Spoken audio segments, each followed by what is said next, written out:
You know that voice in your head right now, the one that's been whispering to you all day, maybe all your life. The one that tells you you're not good enough, that you'll fail, that everyone's judging you, that you should just give up. Yeah, that voice. I need you to understand something that took me decades to learn, something that changed everything for me. That voice isn't protecting you. It isn't keeping you safe. It's your enemy. And here's the part that's going to sound crazy, but stick with me, because once you see this, you can't unsee it.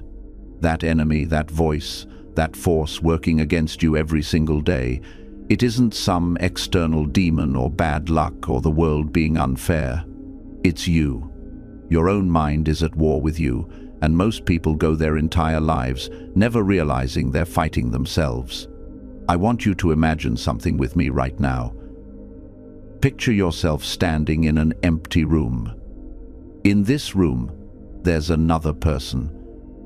And this person knows everything about you, every fear you've ever had, every mistake you've made, every insecurity that keeps you up at night, every dream you've given up on. They know exactly what to say to hurt you, to stop you, to keep you small. And here's the thing, they use that knowledge every single day. They whisper in your ear when you're about to try something new. They remind you of your failures right when you need confidence. They magnify every criticism and dismiss every compliment.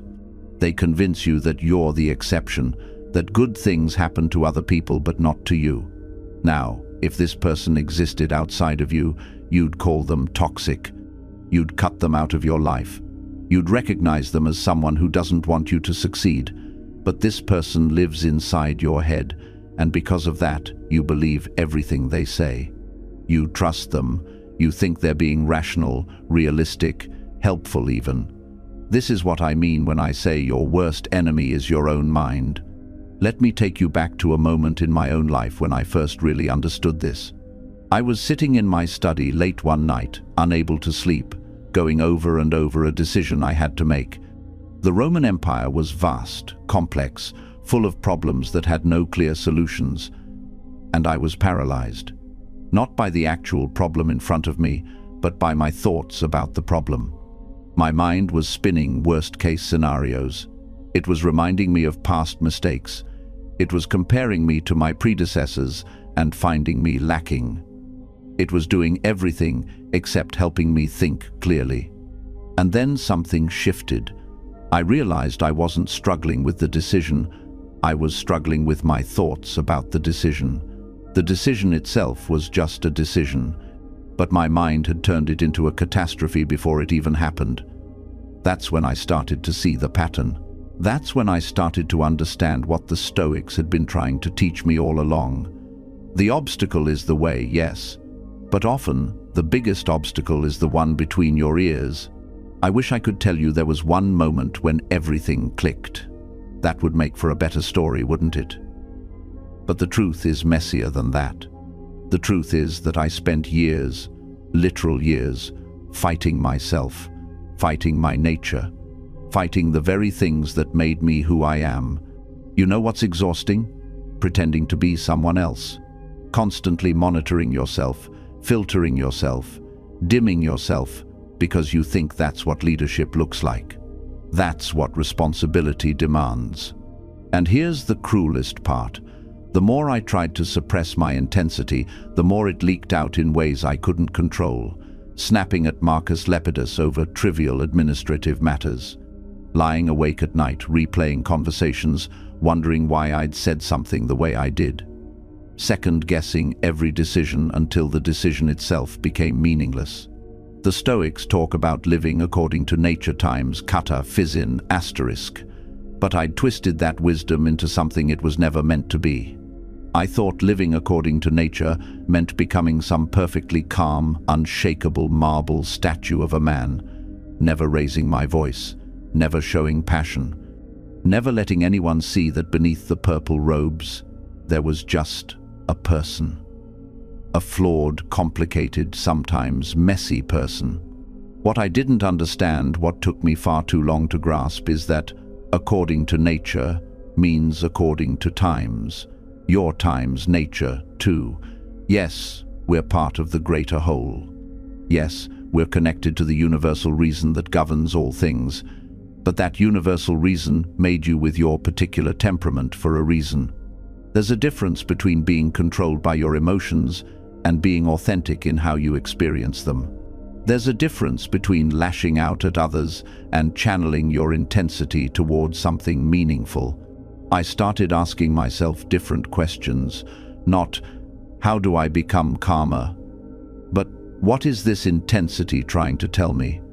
What can I do with it rather than against it? Because here's what nobody tells you about self-improvement. Sometimes the thing you're trying to fix isn't actually broken. Sometimes you're just using the wrong instruction manual. Think about a river for a moment. A powerful river rushing through a landscape. You can try to stop it, build dam after dam, fight against its current. Or you can work with it, channel it, let it flow where it can do good, power mills, nourish fields, sustain life. My intensity was like that river, and I'd been building dams. When I finally started to understand this, and believe me, understanding came in fragments, not in one blinding revelation, I began to experiment. Small things at first. In the Senate, instead of forcing myself to sit perfectly still and speak in measured, emotionless tones, I let my passion for justice show when discussing legislation for the poor. I let my voice rise when defending the rights of people who had no voice of their own. And you know what happened? People listened.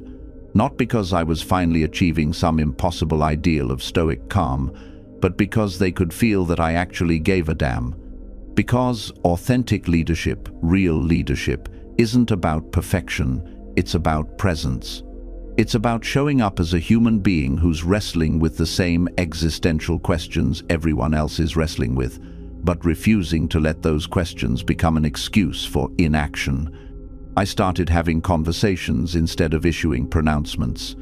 I'd sit with my generals before a campaign, and instead of just barking orders, I'd ask, "What are you afraid of? What keeps you up at night?" And they'd tell me, because I'd already told them what kept me up at night. There was this moment during the Marcomannic Wars. We're deep in Germania, winter closing in, men dying of disease faster than they're dying in battle, and I'm sitting around a fire with these soldiers. Just ordinary men, freezing, exhausted, terrified. And one of them asks me directly, "Caesar, why are we here? What's the point of all this suffering?" The old me would have given him some grand speech about Rome, about duty, about the glory of empire. But I didn't. I looked at him and I said, "I don't know if there is a point. Maybe we're just trying to protect what we love from forces that would destroy it.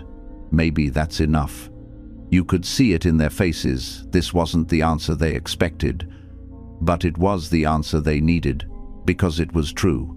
And truth, even uncomfortable truth, is something people can anchor themselves to. Lies and platitudes, no matter how beautiful, will always crumble when the stakes get high enough. That's when I understood something crucial. Vulnerability isn't weakness in leadership. It's the foundation of trust. People don't follow leaders who seem invincible. They follow leaders who seem real, who acknowledge the difficulty of what they're asking, who admit they don't have all the answers, but are willing to keep searching for them anyway. I started writing differently too.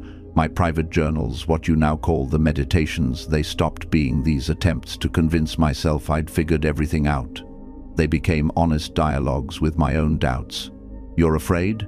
Okay, let's examine that fear. You're tired?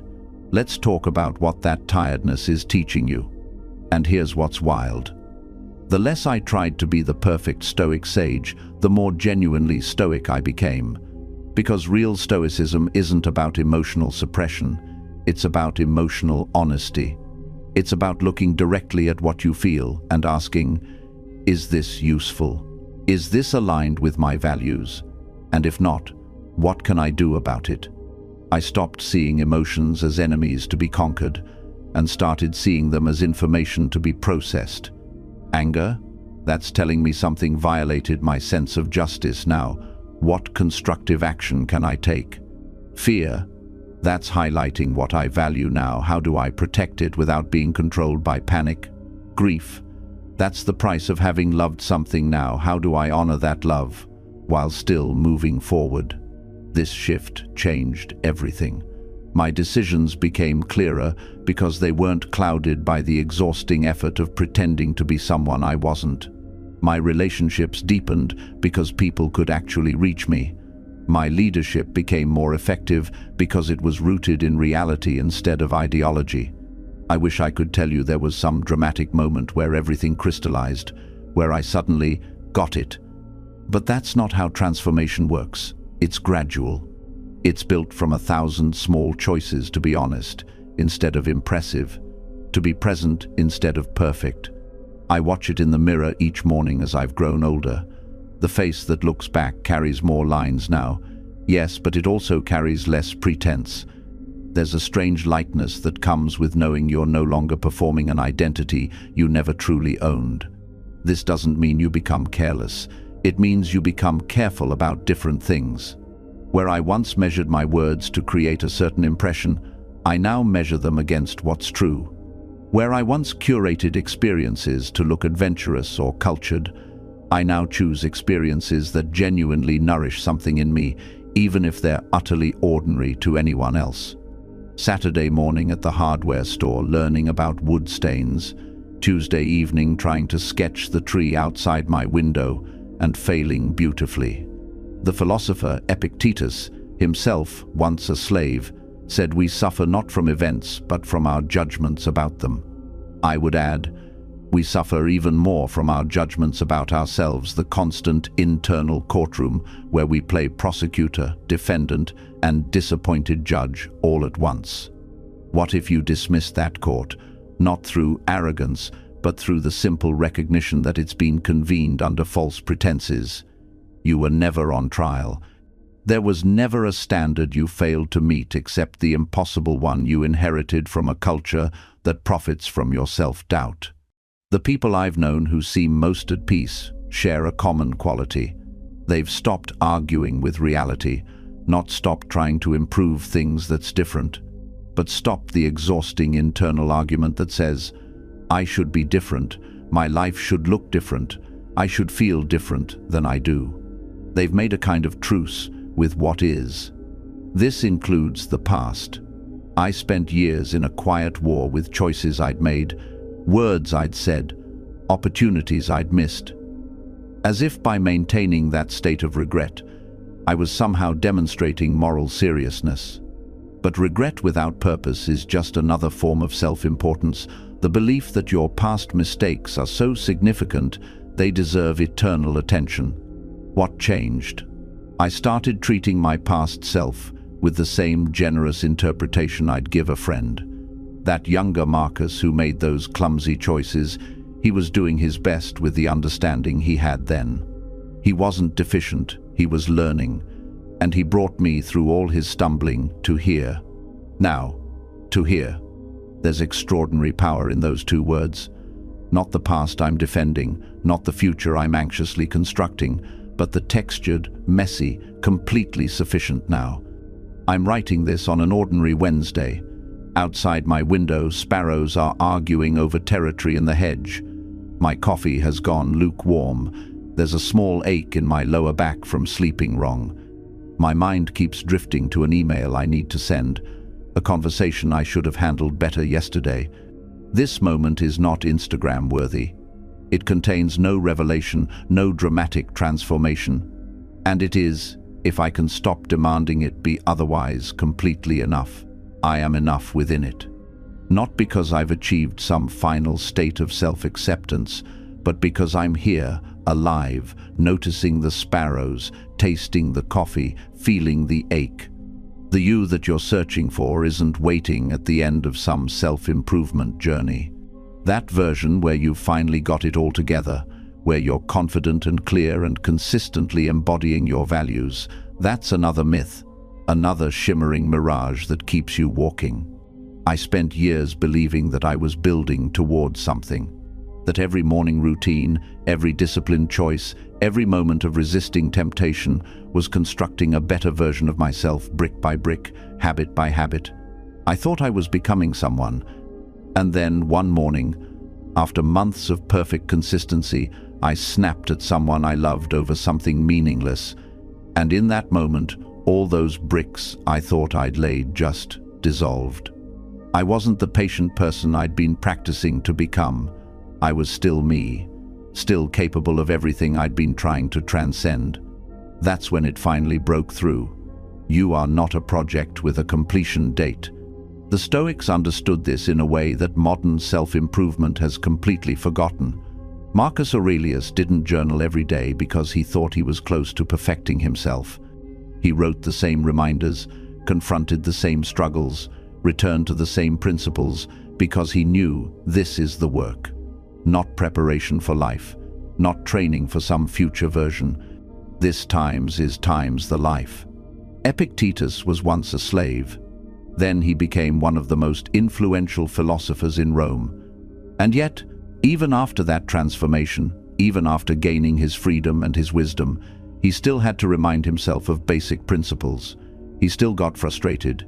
He still had to practice. The circumstances changed. The fundamental work didn't. We think transformation means we won't have to keep doing the work. That's the lie that makes us miserable. We believe that once we times change, once we truly embody these principles, it'll be effortless.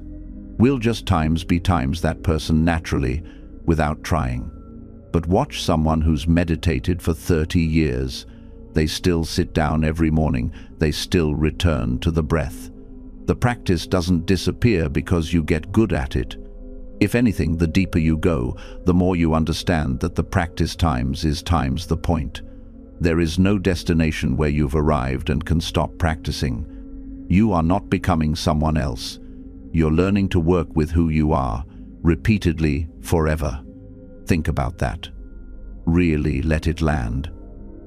Every single day, you will wake up as yourself.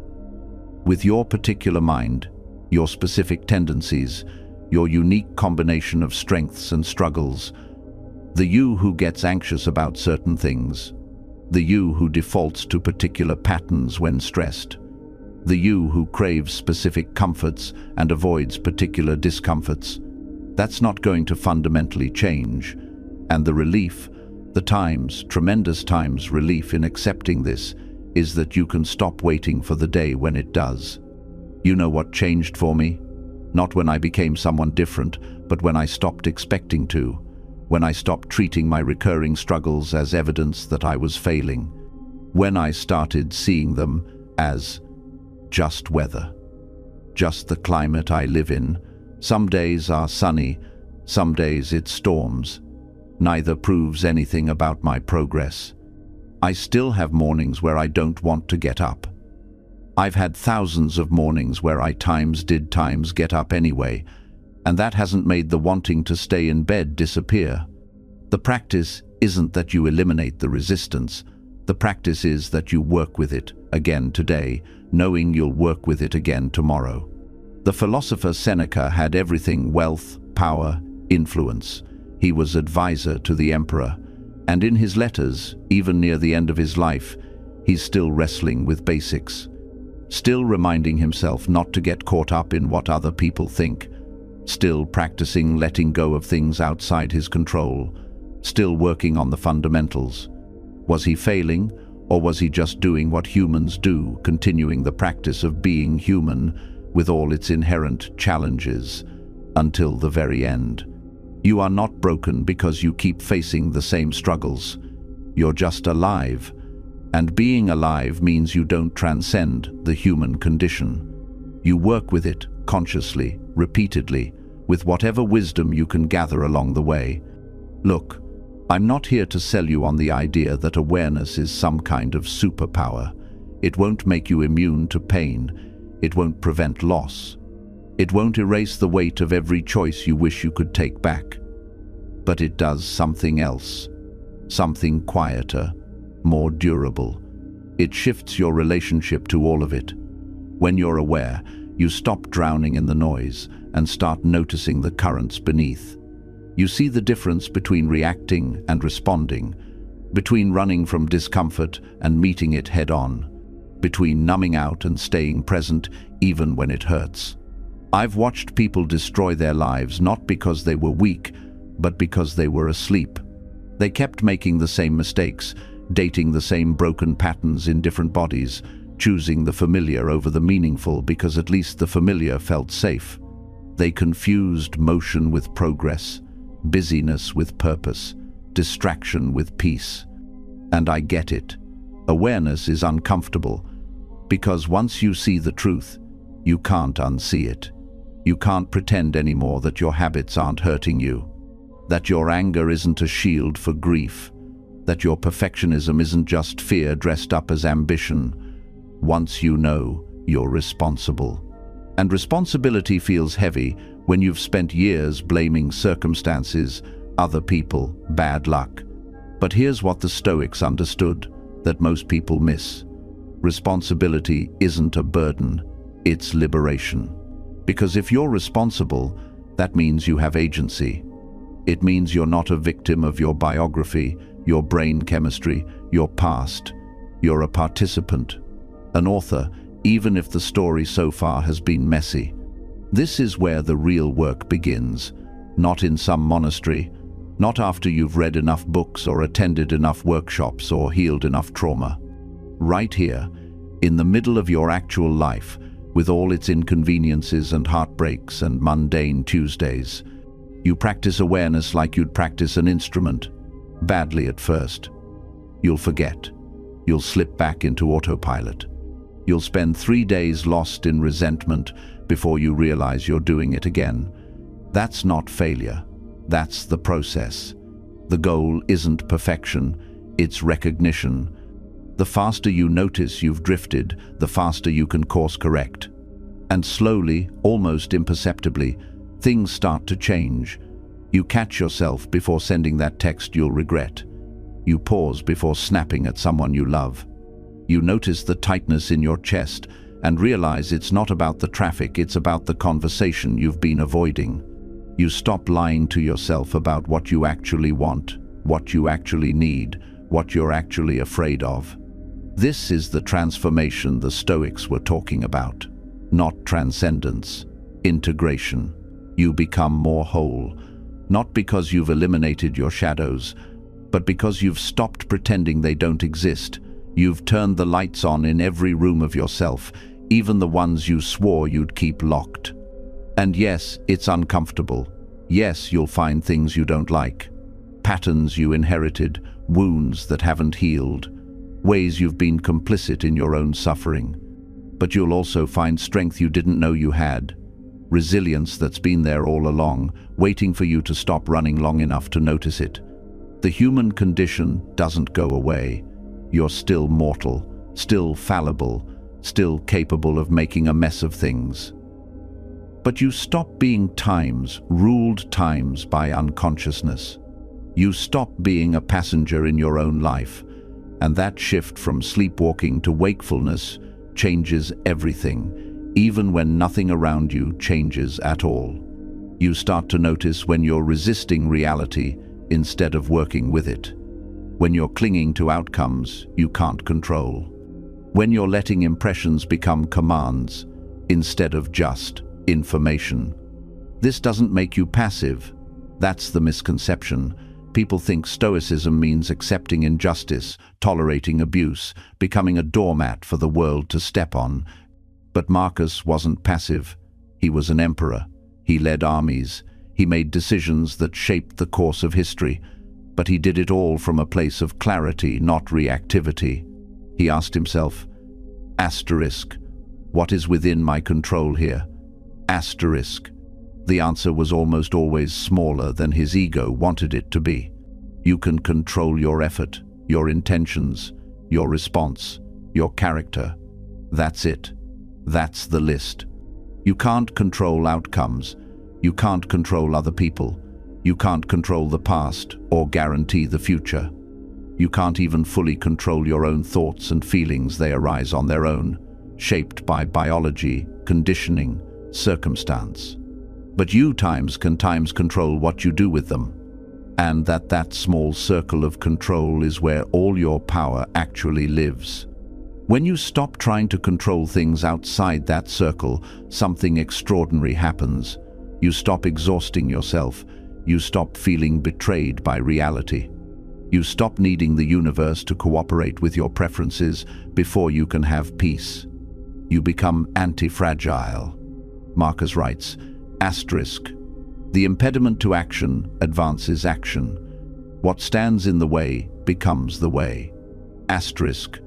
This isn't just poetic, it's practical. Every obstacle you face is also an opportunity to practice virtue, patience, courage, wisdom, justice, creativity.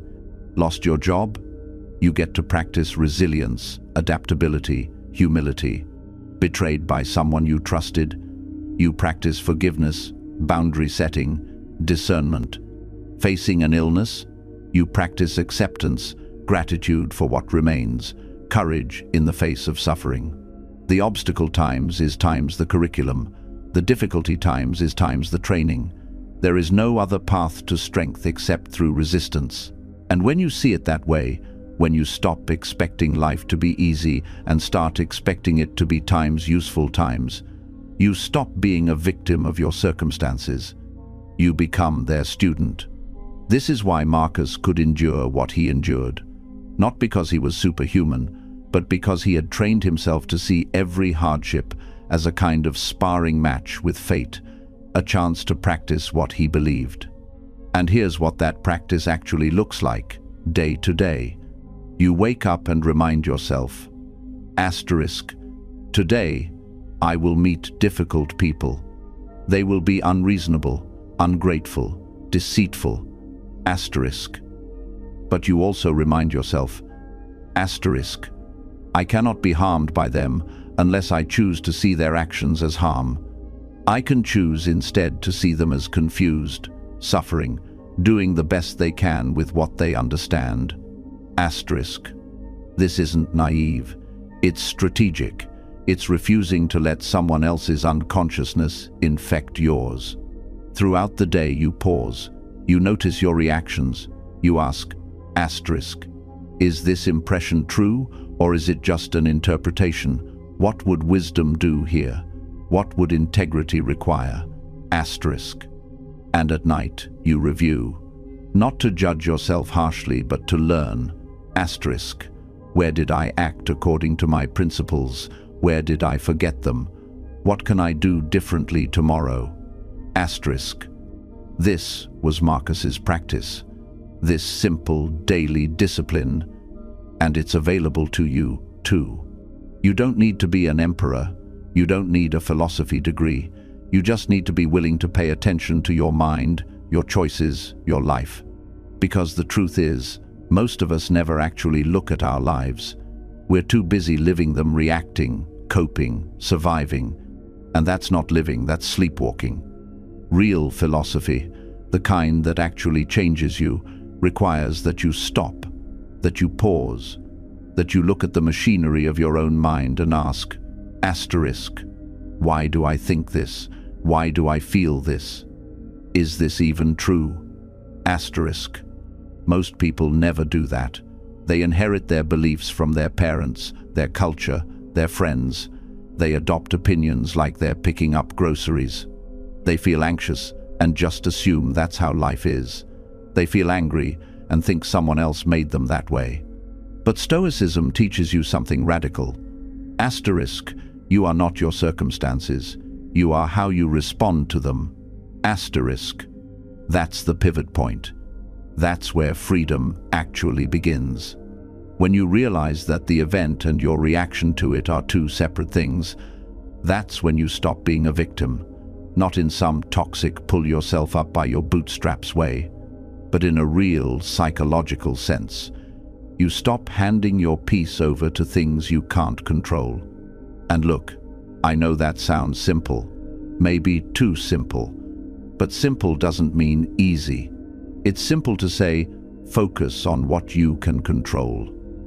It's another thing entirely to sit in traffic, late for something important, and actually practice times it.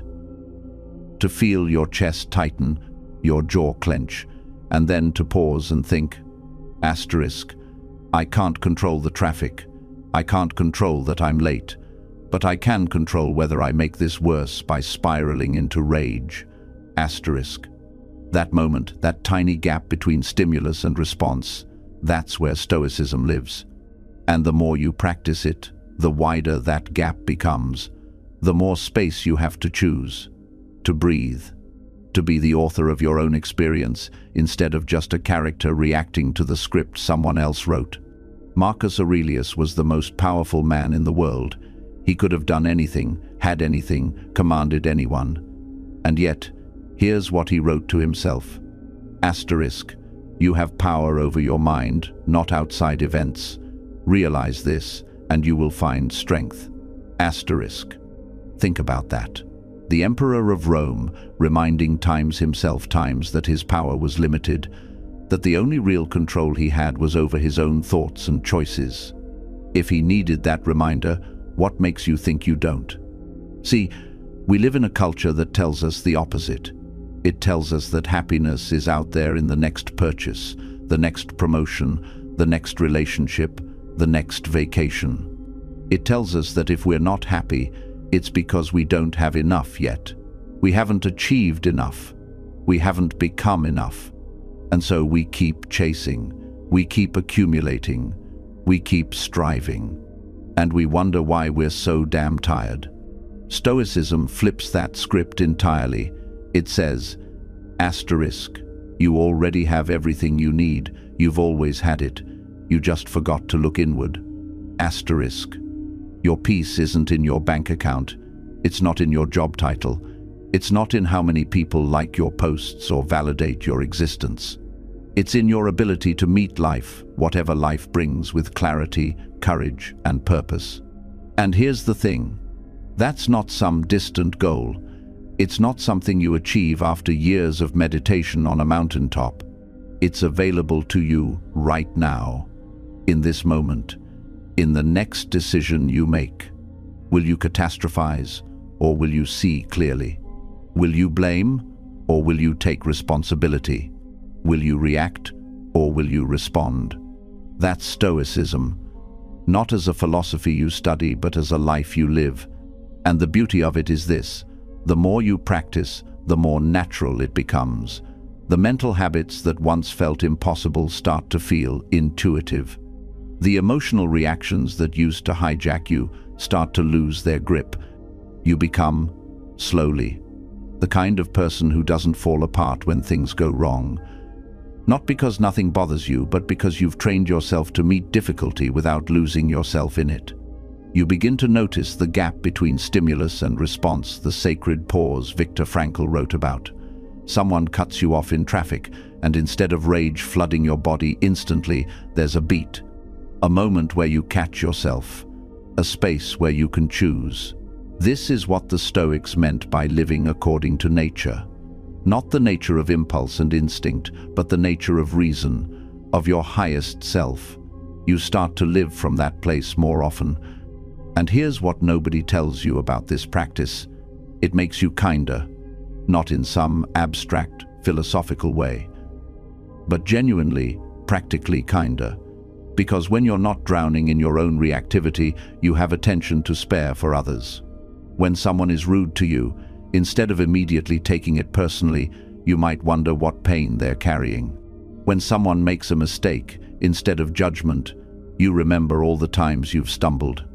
Marcus wrote, when you wake up in the morning, tell yourself, the people I deal with today will be meddling, ungrateful, arrogant, dishonest, jealous, and surly. They are like this because they can't tell good from evil. But he didn't write this with contempt. He wrote it with compassion. He was preparing himself to meet human weakness, including his own, without bitterness. To remember that we're all fumbling in the dark, trying our best with the understanding we have. This practice softens you in the right ways, while hardening you in the right ways. You become less brittle, less easily broken by disappointment, but also less harsh, less quick to condemn. You start to see the world with what the Buddhists call beginner's mind, that quality of openness, of curiosity, of not assuming you already know everything. Each day becomes an opportunity to practice, each difficulty a teacher, and slowly, almost imperceptibly, your relationship with time itself begins to change. You stop living so much in the future, in the anxiety of what might happen, in the fantasy of when things will finally be good. You stop living so much in the past, in the resentment of what was done to you, in the regret of what you failed to do. You become more present, not perfectly, not constantly, but more.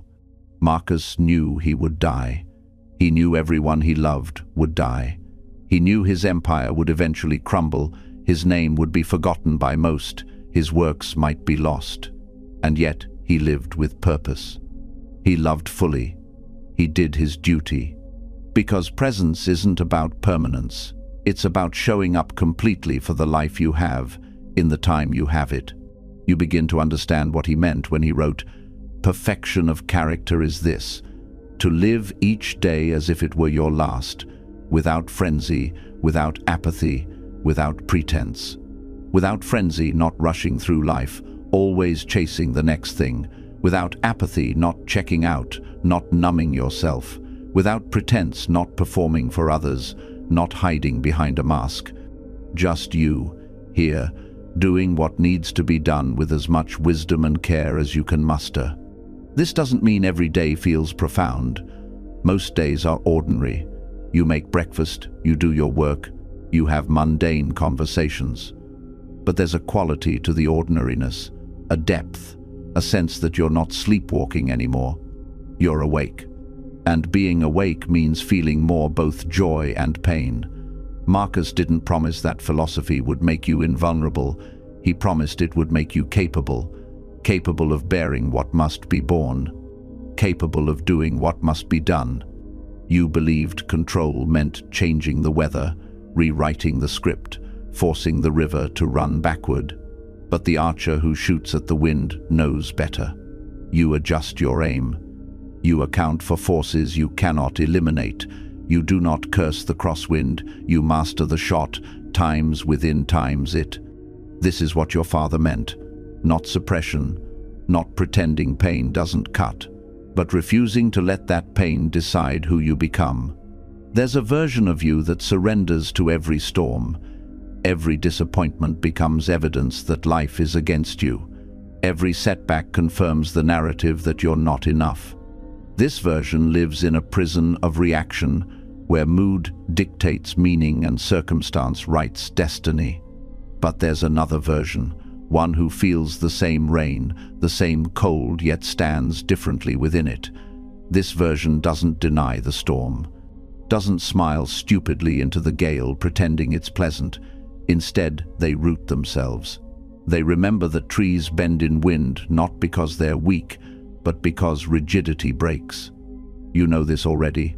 You've lived through days you thought would destroy you, and here you sit, breathing, reading these words. What carried you through wasn't the absence of pain, but the presence of something deeper, some part of you that refused to let the worst moment become the final word. That's times what needs feeding, not with toxic positivity or spiritual bypassing, but with honest recognition.